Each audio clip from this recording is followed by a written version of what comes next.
Greetings, members, one and all of the Salivation Nation. Why Russia bought so much gold? Let's explore.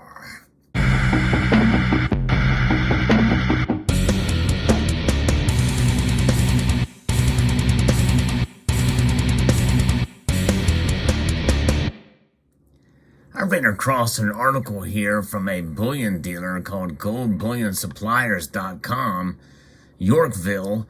I thought it was quite interesting. This is a blog posting from October 3rd of 2018. It asked the question, why is Russia buying gold? A little blast from the past, if you will. I'm going to go through this, and I think we'll be able to see some of the answers to these questions. But there's been a lot of things that really have been on the radar here, and most people, including myself, kind of saw a lot of this coming. But when it actually happens, it's pretty amazing to think about and see where things are. A lot of it has to do with the age of the man in charge of the country. Vladimir Putin is 73 years old, and realizing, you know what, if he's going to do something to make a legacy, he's got to do it now. So why exactly is Russia buying gold? And we see them add to their coffers for quite some time. Now, keep in mind, this is from 2018, and they have been buying gold since then. We know Russian gold reserves have increased, but they're still way behind some other nations around the world. But we know what they're doing. They're trying to protect themselves and from these sanctions. And that's what's happening here. So again, from 2018, keen observers of the global market have probably noted that Russia is buying up a steady stream of gold. Between January and June of 2016, the Kremlin has purchased an average of 14 tons of gold per month. That puts Russia as number 7 in terms of national gold reserve rankings, although it dwarfs most of the list of the biggest private owners of gold in the world. So why is Russia buying gold now? What changed in their outlook that has made them turn to upping their reserves? To start with, it may seem a game of catch-up. Even with the recent bullish purchase history, Russia still sits about 300 tons behind France and Italy. And keep in mind, 300 tons is a lot of gold by any measure for a reserve bank, but their economy is about the size of Italy's. So with their economy being about the size of Italy's and being 300 tons below them at that time, it means that there's a lot of catch-up they need to do. Those are number 4 and 5 on the list, respectively. Still, such a prolonged purchase has encouraged many to question the motivations behind Russia's big expenditures. This is especially so given a less than stellar economic activity that was seen, at least at that time, leading into 2018. So we have some of the defining reasons, and number 1, well, is obvious: reaction to Western sanctions. You may remember in 2014, the annexation of Crimea. In fact, I do remember there was a commemorative coin purchased or created that would mark that occasion. It was a situation where Vladimir Putin told troops to invade the southeastern portion of Ukraine, even though Ukraine is a sovereign nation. So they invaded then, 2014. The annexation of Crimea began in 2014, and Russian military occupation continues up until, the invasion of Ukraine now. In fact, there was troops amassed there as part of the front to invade from that angle. In the wake of the occupation, Western powers leveled severe economic sanctions on the Russian economy. Chief among those sanctions was restricting access to Western financial markets and services for designated Russian state-owned enterprises in the banking, energy, and defense sectors. Sanctions were an attempt to show Russia just how much they needed interaction with the Western market to survive. But knowing Putin, they should have expected something other than a quiet submission. Indeed, the impetus of the sanctions has had an unexpected impact. Russia stocking up on gold. And you've heard channels like mine and others document this since that time. And they have been buying up a lot of gold. In fact, some people, because of that, see that as sort of a heroic move on Putin's part. And really, the thing is, gold in and of itself, by its very nature, it has no agenda. People can use it for any purpose they want. And of course, as you and I stockpile gold in our collections, in our own vaults, well, what is our motive? It's not to try to defy any sanctions against any government. However, we have seen some evidence of that. Good people essentially being sanctioned in the nation of Canada. So in a sense, it is a protection against our own government. And people often see Putin in some ways as a hero for standing up against the West in some regards, because people see the Western banking system as corrupt. And that's an understandable reaction. But do not mistake a one man or one country's move to stockpile gold to protect themselves against the Western banking system and sanctions that they feel is unjustified, because there's a lot of corruption that is in the Russian government, and Putin among those, as well as we know there has been a corruption in Ukrainian government and in businesses and the like. But nonetheless, none of that justifies an invasion of one sovereign nation against another. But that's another story. The motive, though, relatively clear. After being shut out of Western financial markets, where could Putin turn to gain some economic strength? Turns out the gold is a pretty good solution, because it allows Russia to invest and trade in something other than the US dollar, which they're essentially not allowed to invest in anyway. It was an overdependence on the US dollar, and they were already feeling the pinch before the sanctions were levied in that time, before the annexation of Crimea. They were finding it difficult and ultimately not that profitable to be trading in the US dollar or euro.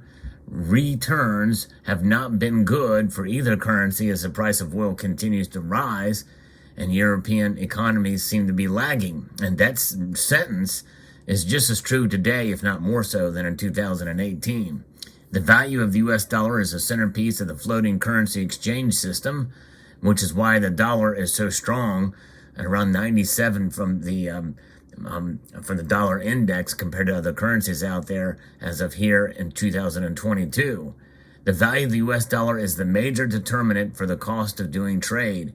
And for Russia, that means relying on the value of a foreign country's currency to make trades with the world. Thus, it makes sense for them to move away from dependence on the US dollar, because it will allow them more self-determination with their own currency, the ruble, which has lost half of its value since the invasion began of Ukraine. John Butler described the situation eloquently. According to the ideas proposed by Mr. Butler, we can only answer, why is Russia buying gold if we pay attention to Russia-USA tensions? The best way for Russia to gain independence from the US dollar is to invest in a non-dollar currency that has more value than the US dollar. And that leads Russia to gold, and understandably so. So nonetheless, another answer to why Russia's buying gold related to the USA is reminded us from Mr. Mac Robinson of the 2003 Fortune article by Warren Buffett and Carol Loomis on the U.S. trade deficit. Mr. Robinson noted that gold purchases may be part increasingly stronger hedges against Russia and other countries against the hegemony of the U.S. dollar. Buffett and Loomis noted how our country has been behaving like an extraordinarily rich family that possesses an immense farm in order to consume 4% of what we produce. That's the trade deficit. We have day by day been selling both pieces of the farm and increasing the mortgages and what we still own. It's quite a scary thought. And in fact, we need to ask if countries like Russia and China are becoming increasingly skeptical of U.S. paper. The whole world is, considering, especially now, 4 years later, of the great quantitative easing that we've seen, and now inflation. And then we see oil prices, another aspect that is come into account here too. Russia's heavily invested in oil distribution throughout the East, and especially the Middle East. The global oil industry has been hit with rising prices since 2002. There's little the U.S. can do to stabilize the situation. So it's quite possible that Putin is seeking a way out of America-controlled oil industry via gold investment. If Russia can back the ruble with gold reserves, they can reap a number of benefits. For example, if they can offer a more stable deal to the Saudis because of it, then the Saudis will probably agree. Another thing that this article didn't talk about is with regards to oil is the fact that that Russia is the biggest distributor of 40% of their economy is based off of oil that they produce, that they're exporting to places like Germany. And there was a pipeline there that could have been stopped before, but it wasn't. And then the other thing is that we here in the U.S. are buying oil from Russia. We are buying oil from Russia that we could produce on our own, and we're doing that before the election or the selection of Joe Biden as president. And so those are the things you have to consider here moving forward here. Much like the global financial system, the entire oil economy has been set up based on the U.S. dollar valuation. 40% of trade or of nations around the world use the dollar in transactions. It's a powerful force. This dollar here is definitely something that is a contender, and it's never trash. Even though it's been devalued as much as it has, this note, legal tender for all debts public and private, this Federal Reserve note, there is a hegemony.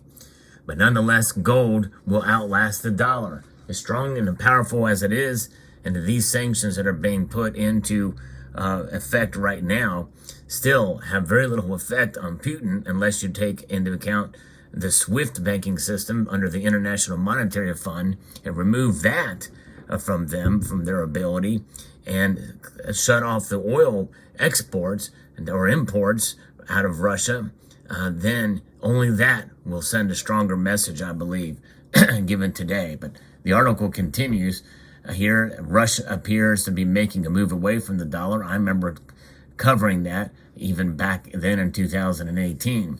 Given the political struggles between the U.S. and Russia, and we've seen how the North Korean crisis impacted precious metal prices, there's a strong incentive for Russia to move away from the U.S. dollar and do most of its trading with the gold-backed ruble or yuan. Of course, the ruble and yuan are not gold-backed at all. In fact, just now, in the waning hours that we've seen, the Russian central bank is doing its own version of the repurchase agreements, doing much of the stuff that our Reserve Bank has done. The Federal Reserve, they're doing the same types of thing that we're doing. It's just that Putin is beholden to his oligarchs. It's an oligarchy there in Russia. It's an oligarchy / dictatorship. It's everything that people who are pro-Russian and pro-Putin hate about America, Putin is doing, and worse. The thing is, if you stand up to Putin, you stand to be killed or poisoned, and that is surely the case.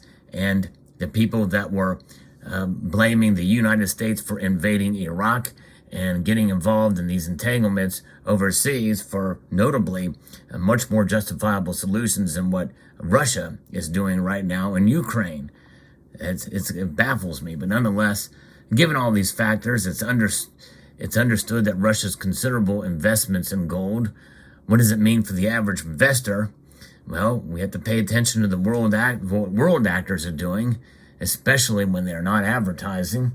And nonetheless, what is it that is happening on the world stage?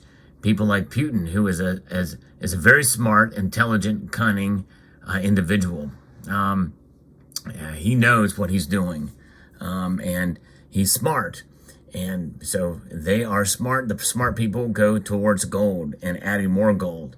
Here in the United States, even though we far outweigh any other nation in terms of amount of gold holdings that we have, with over 8,100 tons, it would behoove us to continue to accumulate this precious metal into our holdings to protect ourselves. Nonetheless, we'll see what happens, but thought I'd share this. This is why Russia has been buying so much gold. Hope you found this video interesting. I'd like to extend a multitude of gratitude to you all for taking the time to watch, and to encourage you to please rate, share, comment, and subscribe.